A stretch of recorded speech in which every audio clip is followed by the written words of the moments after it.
ദിവസം ഞാൻ എൻ്റെ ഇൻസ്റ്റാ പേജിൽ നമ്മുടെ ആസ്ക് മീ ക്വസ്റ്റ്യൻസ് ഇല്ലേ അത് സ്റ്റോറി ഇട്ടിട്ടുണ്ടായിരുന്നു. അപ്പോൾ ഒരുപാട് ക്വസ്റ്റ്യൻസ് വന്നു. എനിക്കെന്തോ ഭയങ്കര സന്തോഷം. ഞാൻ ഒട്ടും പ്രതീക്ഷിച്ചില്ല അത്രയധികം ക്വസ്റ്റ്യൻസ് വരുമെന്ന്.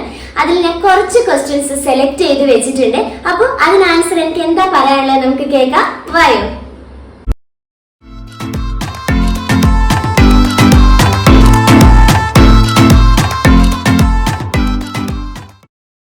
കൊച്ചി സെറ്റിൽ ആകാനുള്ള റീസൺ. അങ്ങനെ ഞങ്ങൾ കൊച്ചി സെറ്റിൽ ആകണം എന്ന് വിചാരിച്ചു വന്നതല്ല. ഏട്ടൻ 7 വർഷമായിട്ട് ബാംഗ്ലൂരായിരുന്നു. ആഫ്റ്റർ മാരേജ് ഞാനും അവിടെ ആയിരുന്നു. അപ്പോഴാണ് കൊറോണ സ്റ്റാർട്ട് ആകുന്നത്. ആ സമയത്ത് ഏട്ടൻ്റെ കമ്പനി പെർമനന്റ് ആയിട്ട് അടച്ചുപൂട്ടി എല്ലാ എംപ്ലോയീസിനെയും പിരിച്ചു വിട്ടു. ഏട്ടൻ ഞങ്ങൾ നാട്ടിലേക്ക് വന്നു. പിന്നെ ജോബ് ട്രൈ ചെയ്യുന്നത് കൊച്ചിയിലായിരുന്നു. അപ്പൊ ശരിക്കും ഞങ്ങൾ ജോബ് എന്തായാലും കൊച്ചിയിൽ നെക്സ്റ്റ് നോക്കാം എന്നുണ്ടായിരുന്നു മൈൻഡിൽ. കാരണം ഇവിടെ ആകുമ്പോൾ ഒരുപാട് ഓപ്പർച്യൂണിറ്റീസ് ഉണ്ട്, ഒരുപാട് കമ്പനീസ് ഉണ്ട്. അപ്പോൾ ഇൻഫോ പാർക്കൊക്കെ ഉണ്ടല്ലോ. അപ്പോൾ കൊച്ചിയിലേക്ക് തന്നെയായിരുന്നു ഞങ്ങൾ നെക്സ്റ്റ് ജോബിന് വേണ്ടി ട്രൈ ചെയ്തത്. അങ്ങനെ രണ്ടുപേർക്കും ജോബായിട്ടാണ് ഇങ്ങോട്ട് വരുന്നത്. അങ്ങനെ പിന്നെ ഇവിടെ അങ്ങ് സെറ്റിലായി. കൊച്ചിയിലേക്ക് ഒരാൾ വന്നു കഴിഞ്ഞാൽ പിന്നെ ഇവിടുന്ന് പോകുന്ന എനിക്ക് തോന്നുന്നില്ല. മേ ബി ഇവിടുത്തെ ഫെസിലിറ്റീസ് എല്ലാം കൊണ്ടായിരിക്കും.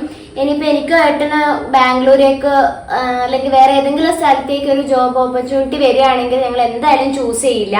കാരണം ഞങ്ങളുടെ ഒരു കംഫർട്ട് സോണാണ് കൊച്ചി. ഞങ്ങളിവിടെ സെറ്റായി. അങ്ങനെയാണ് ഞങ്ങൾ കൊച്ചി സെറ്റിലാകുന്നത്. കൊച്ചിയിൽ വന്നതിന് ശേഷം പുതുതായി എക്സ്പീരിയൻസ് ചെയ്ത കാര്യങ്ങൾ എന്തൊക്കെയാണ്? അത് ഒരുപാടുണ്ട്. ഞാൻ നാട്ടിലായിരുന്ന സമയത്ത് ഫിലിമിനൊന്നും കാണാൻ പോകും, തിയേറ്ററിലൊന്നും പോയി ഫിലിം കാണാറേ ഇല്ല. ചിലപ്പോൾ ഇയർലി വൺസ് ഒക്കെ കണ്ടാലായി, അത്രയേ ഉള്ളൂ. പക്ഷേ ആഫ്റ്റർ മാരേജ് കൊച്ചിയിലേക്ക് വന്നതിന് ശേഷം ഏട്ടൻ റിലീസാവുന്ന എല്ലാ മൂവിക്കും കൊണ്ടുപോകും. അത് ഞങ്ങൾ പോകുന്നത് നൈറ്റ് 10 o'clock ആ ഒരു ഷോയ്ക്ക് എപ്പോഴും പോവാം. അപ്പോൾ റിട്ടേൺ വരുമ്പോൾ ഒരു 1-1:30 ആ ടൈം ആകുമല്ലോ. അപ്പോൾ റിട്ടേൺ വരുമ്പോൾ ഒരു ചായ കുടിക്കുക, അല്ലെങ്കിൽ ജ്യൂസ് കഴിക്കുക. അതൊക്കെ കൊച്ചിയിൽ വന്നതിന് ശേഷം ഞാൻ എക്സ്പീരിയൻസ് ചെയ്യുന്നത്. കാരണം നമ്മുടെ എല്ലാം നാട്ടിൽ മാക്സിമം ഒരു 9 o'clock ആകുമ്പോൾ ഷോപ്പെല്ലാം ക്ലോസ് ആവും അല്ലേ. ഇവിടെ എന്ന് വെച്ചാൽ 24 hours ഓപ്പൺ ആയിട്ടുള്ള ഒരുപാട് ഷോപ്പുണ്ട്. ഇപ്പം നമ്മൾ വെറുതെ വീട്ടിലായിരിക്കുമ്പോൾ തന്നെ നൈറ്റ് ഒരു ഉറക്കമൊന്നും വന്നില്ല, ഒരു 12 മണിയാകുമ്പോൾ ഞാനോട്ട് ചിലപ്പോൾ പറയും നമുക്കൊരു പുറത്ത് ഒരു ചായ കുടിച്ചിട്ട് വരാം. അങ്ങനെ സ്കൂട്ടി എടുത്ത് പോയിട്ട് രാത്രി 12 മണിക്ക് 12:30 ഒരു ചായ കുടിച്ചിട്ട് വരിക. അതൊക്കെ എനിക്കിത് നാട്ടിലൊന്നും നമുക്ക് എക്സ്പീരിയൻസ് ചെയ്യാൻ പറ്റുന്ന കാര്യമല്ല. അതൊക്കെ കൊച്ചിയിൽ വന്നതിന് ശേഷം എക്സ്പീരിയൻസ് ചെയ്യുന്നത്. പിന്നെ ഫുഡിൻ്റെ കാര്യമായിക്കോട്ടെ, ഇപ്പം വീട്ടിലിരിക്കുമ്പോൾ കുക്ക് ചെയ്യാൻ ഇപ്പം മടിയുള്ള ദിവസമായിക്കോട്ടെ, അല്ലെങ്കിൽ വർക്കിന് പോയിട്ട് ലേറ്റ് ആയിട്ടൊക്കെ വരുമ്പോൾ ഞങ്ങൾ ഓർഡർ ചെയ്യും. ഇഷ്ടമില്ല ഫുഡ് നമുക്ക് ഇഷ്ടമില്ല ടൈമിന് ഓർഡർ ചെയ്യാൻ പറ്റുക, സ്വിഗ്ഗി സൊമാറ്റോ. നമ്മുടെ നാട്ടിൽ ഇതൊന്നും ഇല്ലല്ലോ. അപ്പൊ അതും ഞാൻ ഇവിടെ വന്നതിന് ശേഷം എക്സ്പീരിയൻസ് ചെയ്യുന്നത്. പിന്നെ വീട്ടിലേക്കുള്ള സാധനങ്ങളായിക്കോട്ടെ, നാട്ടിലൊക്കെ നമ്മളിപ്പോൾ കടയിൽ പോയി വാങ്ങണ്ടേ. ഇവിടെ എന്ന് വെച്ചാൽ ഉപ്പ് തൊട്ട് കർപ്പൂരം വരെ ഇഷ്ടംപോലെ ആപ്പുകളുണ്ട്. സൊമാറ്റോ, സെപ്റ്റോ, ഇൻസ്റ്റാമാർട്ട്, അങ്ങനെ ഒരുപാട് ആപ്പുകളുണ്ട്. എല്ലാം ആപ്പ് ത്രൂ ഞങ്ങൾ ഓർഡർ ചെയ്യുന്നത്. ഒരു 10 മിനിറ്റുള്ള എന്താണ് സാധനം വേണ്ടത് അത് ഫ്ലാറ്റിന്റെ മുമ്പിൽ എത്തും. അതൊക്കെ ഇവിടെ വന്നതിന് ശേഷം എക്സ്പീരിയൻസ് ചെയ്യുന്നത്. അങ്ങനെ ഒരുപാട് കാര്യങ്ങൾ കൊച്ചിയിൽ വന്നതിന് ശേഷം എക്സ്പീരിയൻസ് ചെയ്തിട്ടുണ്ട്. മാരേജിന് ശേഷം ട്രിപ്പ് പോയതിൽ ഏറ്റവും ഇഷ്ടപ്പെട്ട സ്ഥലം? ഫസ്റ്റ് ഓഫ് ഓൾ ഞങ്ങൾ ട്രിപ്പ് പോകുന്നത് ഭയങ്കര കുറവ് എന്നല്ല, ഞങ്ങളങ്ങനെ പോകാറേ ഇല്ല. എന്നാലും ഒരുപാട് ട്രാവൽ ചെയ്യുന്നുണ്ട്. കാരണം എൻ്റെ വീട് കണ്ണൂരാണ്, ഏട്ടൻ്റെ വീട് കാസർഗോഡാണ്.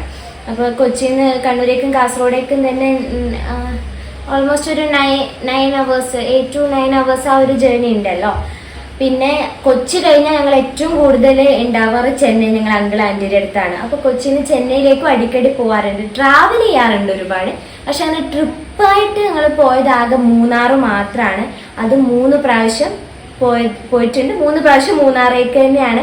അത് നിങ്ങൾ സ്ഥലം കാണാൻ വേണ്ടിയിട്ട് പോയതല്ല കേട്ടോ. ഇപ്പം നോർമലി നിങ്ങളൊക്കെ ഇപ്പോൾ മൂന്നാർ പോകുന്നുണ്ടെങ്കിൽ എന്താ ചെയ്യുക, നല്ലൊരു റിസോർട്ട് നോക്കി ബുക്ക് ചെയ്യും. എന്നിട്ട് ആ റിസോർട്ടിൻ്റെ പരിധിയിൽ എന്തൊക്കെ കാണാനുണ്ടെന്ന് നമ്മൾ നെറ്റിൽ സെർച്ച് ചെയ്യും, അവിടെയൊക്കെ പോകും അല്ലേ.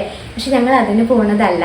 ഞങ്ങൾ ഈ വർക്കിൻ്റെ പ്രഷർ, ടെൻഷനൊക്കെ ഒന്ന് മാറി നിന്ന് റിലാക്സ് ആയിട്ട് ഉറങ്ങാൻ പോകുന്നതാണ് സത്യം. ഞങ്ങൾ 3 പ്രാവശ്യം പോയതും അങ്ങനെ തന്നെയാണ്. നല്ലൊരു റിസോർട്ട് നോക്കി ബുക്ക് ചെയ്യും, റിസോർട്ടിൽ പോവും, കിടന്നുറങ്ങും, പിറ്റേ ദിവസം തിരിച്ചു വരും. ഞങ്ങൾ വേറെ എവിടെയും പോകാറില്ല.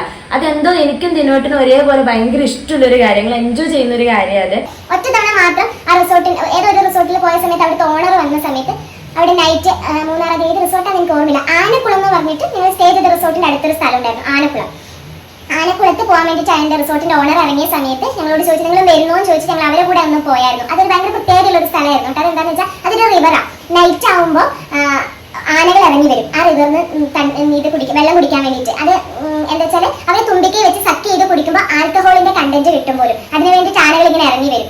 അത് കാണാൻ വേണ്ടിയിട്ട് പോയിരുന്നു. വല്ലാത്തൊരു എക്സ്പീരിയൻസ് ആയിരുന്നു കേട്ടോ. അങ്ങനെ മൂന്നാർ മാത്രമേ ഞങ്ങൾ ട്രിപ്പ് മൂഡിൽ പോയിട്ടുള്ളൂ. അത് വേറെ സ്ഥലത്ത് പോയാലും എൻ്റെ ഏട്ടൻ്റെ ഫേവറേറ്റ് ആ മൂന്നാർ ട്രിപ്പ് തന്നെയായിരിക്കും. ഹസ്ബൻഡിന്റെ ക്യാരക്ടറിൽ ഏറ്റവും ഇഷ്ടമുള്ളതും ഇഷ്ടമില്ലാത്തതുമായ ക്യാരക്ടർ എന്താണ്? എനിക്ക് ഏറ്റവും ഇഷ്ടമുള്ള ക്യാരക്ടർ എന്താണെന്ന് വെച്ചാൽ ചേട്ടൻ ഭയങ്കര സപ്പോർട്ടീവാണ്. എനിക്ക് തോന്നുന്നു അതാണ് ഏറ്റവും കൂടുതൽ വേണ്ടതെന്ന് എനിക്ക് തോന്നാറുണ്ട്. അത് എല്ലാ കാര്യത്തിനും ഭയങ്കര സപ്പോർട്ടാണ്. ഇപ്പോൾ എനിക്ക് ആക്ടിങ് ഭയങ്കര ഇഷ്ടമാണ്. സിനിമയിൽ ആക്ട് ചെയ്യുന്നതൊക്കെ എൻ്റെ വലിയൊരു ഡ്രീമാണ്. ഇപ്പോൾ അയാം കാതിലെന്നും മറ്റും ആ ഒരു മൂവിയിൽ വളരെ ചെറിയൊരു റോള് ചെയ്തിട്ടുണ്ടായിരുന്നു. അതിൻ്റെ ഓഡീഷൻ ഉണ്ടായിരുന്നത് നമ്മുടെ കൊറോണ ടൈമിലായിരുന്നു. അപ്പം അവർ ടോപ്പിക്ക് തരും, നമ്മൾ ആക്ട് ചെയ്തിട്ട് അത് അവർക്ക് സെൻഡ് ചെയ്ത് കൊടുക്കണമായിരുന്നു. പക്ഷെ എനിക്കൊക്കെ ആക്ടിങ്ങിലേക്ക് വരണമെന്ന് താല്പര്യമുണ്ടെങ്കിൽ ആ സമയത്ത് എനിക്ക് ഒരു ചെയ്യാൻ ഭയങ്കര മടിയായിരുന്നു. അപ്പോൾ ഏട്ടനില്ല ഇങ്ങനെ ചെയ്യാ രീതിയിൽ ചെയ്യുന്നൊക്കെ പറഞ്ഞിട്ട് എന്നെ അത് എല്ലാത്തിനും സപ്പോർട്ട് ചെയ്യുന്നതും ഷൂട്ട് ചെയ്യുന്നതും എല്ലാം സെൻഡ് ചെയ്ത് കൊടുക്കുന്നതൊക്കെ ഏട്ടനാണ്. ഇനിയിപ്പോൾ പുറത്തെ ഓഡീഷനെങ്കിൽ എന്നെ എല്ലാറ്റിനും കൂട്ടിക്കൊണ്ട് പോവും. അങ്ങനെ എൻ്റെ ആഗ്രഹങ്ങൾക്കെല്ലാം ഭയങ്കര സപ്പോർട്ടീവാണ്. ഇപ്പം ഞാനൊരു സാരിയുടെ ബിസിനസ് സ്റ്റാർട്ട് ചെയ്തു. ഞാൻ ഫസ്റ്റ് ഡിസ്കസ് ചെയ്യുന്നത് ഏട്ടനോടാണ്. അപ്പം നിനക്ക് നന്നായി ചെയ്യാൻ പറ്റുമെങ്കിൽ മുന്നോട്ട് പോയി ചെയ്യും. ആ ഒരു സപ്പോർട്ട് അത് ഭയങ്കര ഒരു ഇമ്പോർട്ടൻ്റ് ആയിട്ടുള്ളൊരു കാര്യമാണ്. അതാണ് എനിക്ക് ഏട്ടനിൽ ഏറ്റവും ഇഷ്ടമുള്ള കാര്യം. ഇഷ്ടമില്ലാത്ത ക്യാരക്ടർ അങ്ങനെയൊന്നുമില്ല. ഏട്ടൻ പെട്ടെന്ന് ദേഷ്യം വരും. എന്നോട് തന്നെ നമ്മൾ പുറത്ത് എവിടെയെങ്കിലും പോയിട്ട് അറിയാത്ത സ്ഥലത്തൊക്കെ പോയിട്ട് ആരെങ്കിലും നമ്മൾ മോശമായിട്ട് ബിഹേവ് ചെയ്തായിട്ട് പെട്ടെന്ന് റിയാക്ട് ചെയ്യും. അപ്പോൾ അതെനിക്ക് ചിലപ്പോൾ ടെൻഷൻ ആവാറുണ്ട്. അറിയാത്ത സ്ഥലം അറിയാത്ത ആൾക്കാരെന്ന് കുറച്ച് ദേഷ്യം കുറച്ച് കൺട്രോൾ ചെയ്യണമെന്ന് തോന്നാറുണ്ട്. ലൈഫിൽ ഇനി എവിടെ പോകണം, ഏത് സ്ഥലം കാണണമെന്നാണ് ആഗ്രഹം? അതേപോലെ ലൈഫിൽ ചെയ്യണമെന്ന് ആഗ്രഹിക്കുന്ന കാര്യം എന്താണ്? എനിക്കങ്ങനെ ഇന്നടത്തിൽ പോകണം അങ്ങനെ ഒരു ആഗ്രഹമില്ല. ചിലരെല്ലാം പറയുന്നതൊക്കെ എനിക്ക് അവിടെ പോകണമെന്നില്ല ആഗ്രഹം, എനിക്ക് ഇവിടെ പോകണമെന്നില്ല ആഗ്രഹം. എനിക്ക് അങ്ങനെ ഒരു പെർട്ടിക്കുലർ ആയിട്ടൊരു സ്ഥലത്ത് പോകണം എന്നൊന്നും അങ്ങനെ ആഗ്രഹമൊന്നുമില്ല. പക്ഷെ ട്രാവൽ ചെയ്യാൻ ഇഷ്ടമാണ്, അത് എവിടെയാണെങ്കിലും. അല്ലാതെ ഇന്നടത്തിൽ പോകണമെന്ന് വലിയൊരു ആഗ്രഹം അങ്ങനെയില്ല. എവിടെയാണെങ്കിലും ട്രാവൽ ചെയ്യാൻ ഇഷ്ടമാണ്. പിന്നെ ലൈഫിൽ ചെയ്യാൻ എന്താ ചോദിച്ചാൽ ചെയ്യാൻ ആഗ്രഹമുള്ള കാര്യം അങ്ങനെ ചോദിച്ചാൽ ഇതിപ്പോൾ ഞാൻ യൂട്യൂബ് ആക്ച്വലി ഒരു 5 years മുന്നേ സ്റ്റാർട്ട് ചെയ്തതാണ് യൂട്യൂബ് ചാനൽ. പക്ഷെ അത് എനിക്ക് എഡിറ്റിംഗ് അറിയില്ലായിരുന്നു. എഡിറ്റിങ്ങിൻ്റെ ഭാഗം ഒന്നും അറിയില്ല. അപ്പോൾ അതൊക്കെ ഏട്ടനായിരുന്നു ചെയ്തുകൊണ്ടിരുന്നത്. പിന്നെ ഏട്ടന് വർക്ക് ലോഡ് ആയപ്പോൾ ഈ എഡിറ്റിംഗ് എല്ലാം കൂടെ മാനേജ് ചെയ്ത് പോകാൻ പറ്റാതായപ്പോഴാണ് അതവിടെ സ്റ്റോപ്പ് ചെയ്തത്. പിന്നെ ഇപ്പോൾ ഒരു 1 week മുന്നെയാണ് ഞാൻ മറുപടി സ്റ്റാർട്ട് ചെയ്തത്. ഓക്കെ, കുഴപ്പമില്ല, എന്നെ കൊണ്ടാവുന്നത് പോലെ എഡിറ്റിംഗ് ചെയ്ത് ബെറ്റർ ആക്കാമെന്ന് വിചാരിച്ചാണ് ഇങ്ങനെ സ്റ്റാർട്ട് ചെയ്തത്. അപ്പോൾ ഈ യൂട്യൂബ് ചാനൽ നല്ല രീതിയിൽ മുന്നോട്ട് കൊണ്ടുപോകണമെന്നുണ്ട്. അതേപോലെ തന്നെ ഞാനൊരു സാരിയുടെ ബിസിനസ് സ്റ്റാർട്ട് ചെയ്തിട്ടുണ്ട്, അതും നല്ല രീതിയിൽ മുന്നോട്ട് കൊണ്ടുപോകുന്നുണ്ട്. ഇതാണ് എനിക്ക് ലൈഫിൽ നല്ല രീതിയിൽ ചെയ്യണമെന്ന് ആഗ്രഹമുള്ള 2 കാര്യം. ഫ്രീ ടൈം കിട്ടുമ്പോൾ ഏറ്റവും കൂടുതൽ ചെയ്യുന്ന കാര്യം എന്താണ്? അങ്ങനെ ഫ്രീ ടൈം ആയിട്ട് നൈറ്റ് അങ്ങനെ കിട്ടാറുള്ളൂ. അല്ലാതെ നമുക്ക് വർക്ക് ഉണ്ടാവും. വർക്ക് ഇല്ലെങ്കിൽ ഞാൻ നോർമലി ഇതേപോലെ യൂട്യൂബ് വീഡിയോ എടുക്കും, അല്ലെങ്കിൽ ഇൻസ്റ്റയിൽ റീൽ എടുക്കും, അല്ലെങ്കിൽ എൻ്റെ സാരിയുടെ പ്രൊമോഷൻ വീഡിയോ ചെയ്യാനുണ്ടാവും. ഇപ്പോൾ വർക്കില്ലാത്ത ടൈമിൽ ഞാൻ ഇതൊക്കെയാണ് ചെയ്യുക. ഇനി ഇതും കഴിഞ്ഞിട്ടും ടൈം ഉണ്ടെങ്കിൽ ഞാൻ ഉറങ്ങുമായിരിക്കും ചെയ്യുക, പ്രത്യേകിച്ച് ഒന്നും ചെയ്യില്ല. പിന്നെ ഇൻസ്റ്റാഗ്രാമിൽ ബാഡ് മെസ്സേജസ് വരാറുണ്ടോ? ഇതിനോട് എങ്ങനെ പ്രതികരിക്കുന്നു? ഇഷ്ടംപോലെ വരാറുണ്ട്. അതിപ്പോൾ എന്ത് വീഡിയോ ഇട്ടാലും എത്ര പെർഫെക്റ്റ് ആയിട്ട് ഇട്ടാലും അതിൽ 1-2 മെസ്സേജ് എങ്കിലും മോശമായിട്ട് ഉണ്ടാവും. അത് ഇൻസ്റ്റയിലായാലും യൂട്യൂബിലായാലും. പക്ഷെ ഞാൻ ഇതുവരെ അതിനോടൊന്നും പ്രതികരിച്ചിട്ടൊന്നുമില്ല. ചിലർ കാണാൻ മെസ്സേജ് മാത്രം എടുത്ത് അതിനോട് റിയാക്ട് ചെയ്യുന്നതൊക്കെ ഞാൻ ഇതുവരെ അങ്ങനെയൊന്നും റിയാക്ട് ചെയ്തിട്ടില്ല. മെസ്സേജസ് കാണുമ്പോൾ ബാഡ് മെസ്സേജ് കാണുമ്പോൾ തോന്നാറുണ്ട് എന്തിനാ ഇങ്ങനെയൊക്കെ അയക്കുന്നതെന്ന്. പക്ഷെ ഇതുവരെ റിയാക്ട് ഒന്നും ചെയ്തിട്ടില്ല.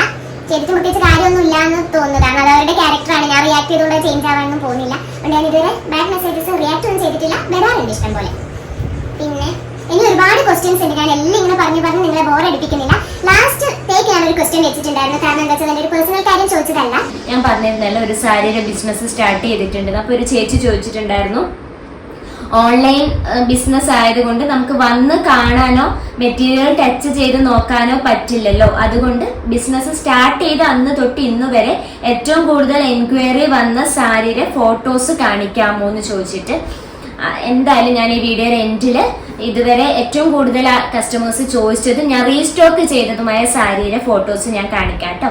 അപ്പം ഇന്നത്തെ വീഡിയോ ഇത്രയേ ഉള്ളൂ. നിങ്ങൾക്ക് ഇഷ്ടമാവുകയാണെങ്കിൽ ലൈക്ക് ചെയ്യുക, ഷെയർ ചെയ്യുക, കമൻറ്റ് ചെയ്യുക, സബ്സ്ക്രൈബ് ചെയ്യുക, സപ്പോർട്ട് ചെയ്യുക. അപ്പം അടുത്ത വീഡിയോയിൽ കാണുന്നവരേക്കും